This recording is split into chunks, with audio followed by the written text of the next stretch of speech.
the Swedenborg readings is about secrets of heaven. Just a few things before I do that. First of all, I guess just say, um,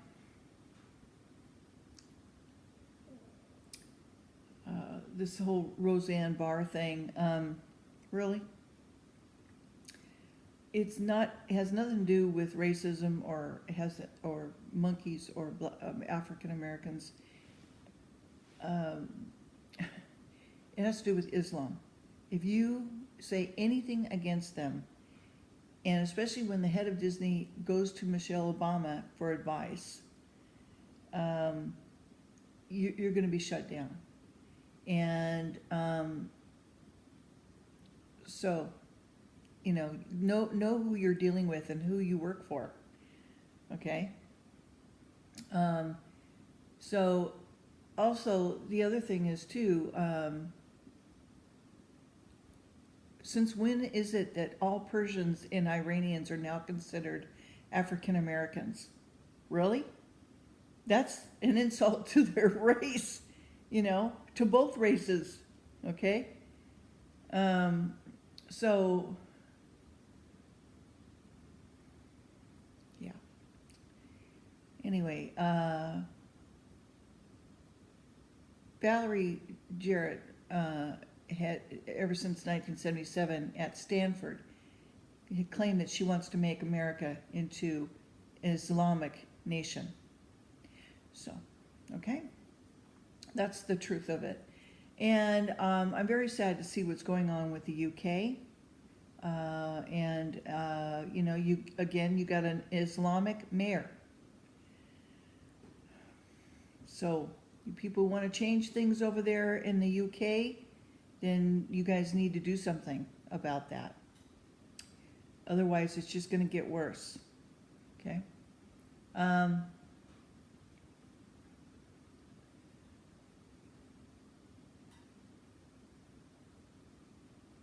Yeah. That's all I have to say about that. I just,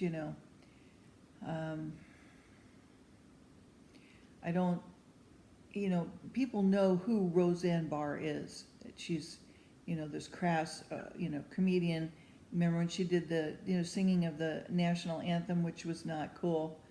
I thought I didn't really appreciate that.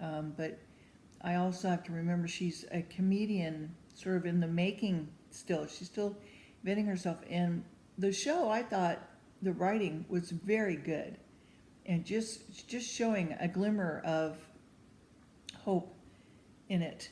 I thought, but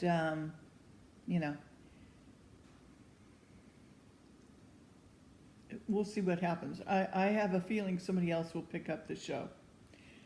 But we'll see. All right, so Secrets of Heaven, we started on that. And in the Secrets of Heaven, Swedenborg argues that the Bible should not be interpreted literally, but as a description of spiritual principles. For example, take the familiar story of Adam and Eve eating the fruit of the tree of knowledge.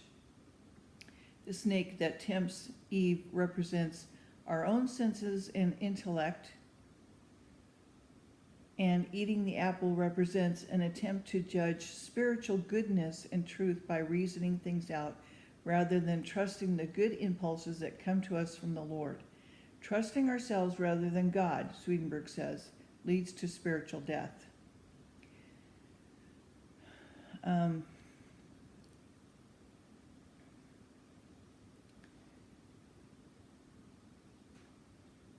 The method of interpreting the Bible is often called the doctrine of correspondences and is a key aspect of Swedenborg's theology.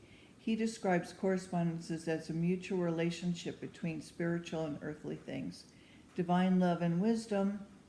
In his cosmology, there are two separate universes, spiritual and one material. The two coexist as one intertwined creation. Water, for instance, the combination of hydrogen and oxygen, two things that exist in our physical universe, is truth in the spiritual universe. So when the word water appears in the Bible, it's actually a reference to water in the spiritual realm, that is, to truth. So like the Native Americans believe that water is life. Well, water represents truth. Truth is life. Okay. Likewise, the sun in heaven, as described in the excerpt from Divine Love and Wisdom in this volume, radiates divine love and wisdom the same way that the sun radiates heat and light. Therefore, love corresponds to heat and wisdom to light. According to Swedenborg, if you read the Bible with correspondences in mind, these references, understand it's a deeper level. It's not just literal, it's celestial and spiritual. And so as you read, you get even more deeper understanding and more opening between you and heaven and the Lord for interpretation for you, okay? Tailored to you. He describes the soul's passage from earth life in the world of spirits and goes on to print a detailed picture of heaven and hell. He devotes many sections to a discussion of correspondences in universal human, by which he means that the heaven has a structure of a human being and that communities of angels work together to perform symbolically the same functions as the corresponding organs in a human body. He revisits the question of how the soul interacts with the body, something he had written about earlier in life from a flesh perspective. There's a lengthy series of discussions about goodwill and faith and how the two interact. Finally, in one of his more intriguing claims, he writes about his encounters with the spirits of people who once lived on the other planets. In the following excerpt, Swedenborg examines the story of creation in detail. Okay? So, the Word in the Old Testament contains secrets of heaven. Every single aspect of it has to do with the Lord. His heaven, the church, the faith, the tenets of faith.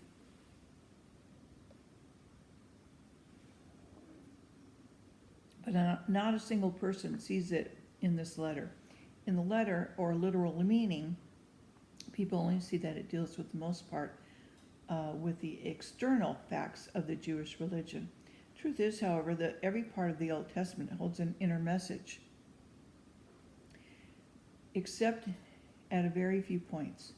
Those inner depths never show on the surface. The exceptions are the concepts that the Lord revealed and explained to the apostles, such as the facts that the sacrifices symbolize the Lord and the land of Canaan and Jerusalem symbolize heaven, which is why it's called heavenly Canaan or Jerusalem, which you can find that in Galatians 4:26, Hebrews 11:16, and 12:22. You can find that in Revelations 21:2 and 10, and as does paradise. The Christian world, though, remains deeply ignorant of the fact that each and every detail, down to the smallest, even down to the tiniest jot and tittle, okay, enfolds and symbolizes spiritual and heavenly matters. And because it lacks such knowledge, it also lacks much interest in the Old Testament. Still, Christians can come to a proper understanding if they reflect on a single notion, that since the Word is the Lord's, and it comes from Him, it could not possibly exist unless it held within it the kinds of things that have to do with heaven, the church, and faith. Otherwise, it would not be called the Lord's Word, nor could it be said to contain any life. Where, after all, does life come from if it does not come from what is living? That is, it is not from the fact that every single thing in the Word relates to the Lord, who is truly life itself. Whatever does not look to Him at some deeper level, then is without life. In fact, if a single expression in the Word does not embody or reflect Him in His own way, it is not divine. Without this interior life, the Word in its letter is dead. It resembles a human being in that a human has an outward self and an inward one. And the Christian world knows the outer being separated from the inner is just a body and so is dead. But the inward being is what lives and allows the outward being to live. The inner being is a person's soul. The same way the letter of the word by itself is a body without a soul. The word's literal meaning alone, when it monopolizes our thinking, can never provide a view of inner contents. Take, for example, the first chapter of Genesis. The literal meaning by itself offers no clue that it's speaking of anything but the world's creation, the Garden of Eden, paradise, Adam, the first human ever created. Who supposes anything else? The wisdom hidden in the details and never before revealed will be clear enough from what follows. The inner sense of the first chapter of Genesis deals in general with the process that creates us anew. That is to say, with regeneration. And in particular, the very earliest church, and it does so in such a way that even the smallest syllable fails to represent and symbolize and incorporate this meaning.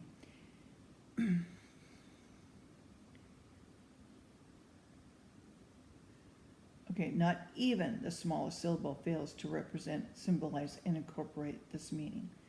But without the Lord's aid, not a soul can possibly see that this is the case. So, as a result, it's proper to reveal these preliminaries that the Lord, in His divine mercy, has granted me an opportunity for several years now without breaking interruption to keep company with spirits and angels and to hear them talking, to speak with them in turn. Consequently, I've been able to see and hear the most amazing things on the other life and never before come into people's awareness or thought.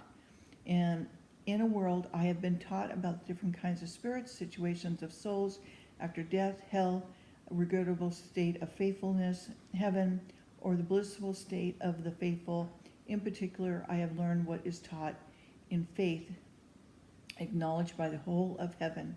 All of these topics will, with the Lord's divine mercy, be explored further in what follows. So,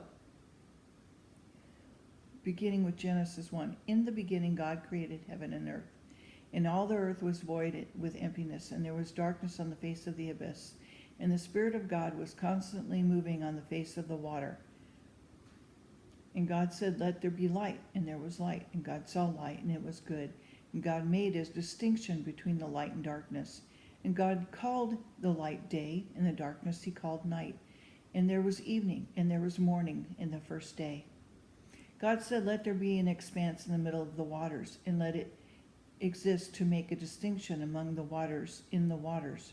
And God made the expanse, and He made a distinction between the waters that there under the expanse and the waters that were over the expanse. So it was done. God called the expanse heaven, and there was evening, and there was morning. It was the second day. And God said, "Let the waters under heaven be gathered into one place, and let dry land appear." And so it was done. And God called the dry land earth, and gathering of the waters He called seas. And God saw that it was good. And God said, "Let the earth cause the sprouting of the earth in the tender plant, and the plant bearing his seed on the fruit tree, making the fruit that holds its seed, in each in the way of its kind." And so it was done. And the earth produced the tender plant, and the plant bearing the seed in the way of its kind, and the tree making the fruit. Okay, so he goes on to keep reading about, Genesis, okay? Now, the summary of Genesis 1. The 6 days or time periods, meaning so many consecutive stages in a person's regeneration, are these in outline. The first stage is preliminary, extending from infancy to just before regeneration. It's called void, emptiness, darkness. The first stirring, which is the Lord's mercy, is the Spirit of God in contrast, motion upon the face of the water. The second stage distinguishes its drawn between things that are the Lord's and those that are our own. These things are the Lord's are called a remnant in the word. It is in instance the remnant refers principally to religious knowledge acquired from early childhood and on. The remnant is stored away not to reappear until we arrive at such a stage.